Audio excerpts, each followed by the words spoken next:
গিয়েছি, এইবার হবে বিজনেস। ছেলে হারিয়েছে, যাক কোনো চিন্তা নেই, আর একটা বানিয়ে নেব। আবার কিসে? হ্যালো, কিডন্যাপার চুংচ্যাং, তোর ছেলেকে তুলে নিয়েছি। দেখতে কেমন হয়েছে? হ্যাঁ ঠিক আছে, ভালো। তাহলে ওটা তোর কাছে রাখ। হ্যালো হ্যালো হ্যালো, হারামি ফোনটা কেটে দিল। আর একটা ছেলে চাই?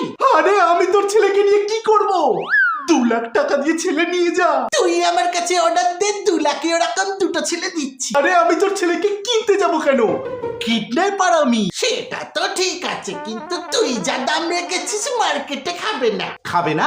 তাহলে তুই কত দিবি বলছিস? 1200-র 1 পয়সাও বেশি দিতে পারবো না। আরে কুত্তা, তোর ছেলেকে জ্যান্ত দেখতে চাইলে টাকা দে। ঠিক আছে, তোর জন্য ডিসকাউন্ট, 1 লাখে 3টে ছেলে নিয়ে যা।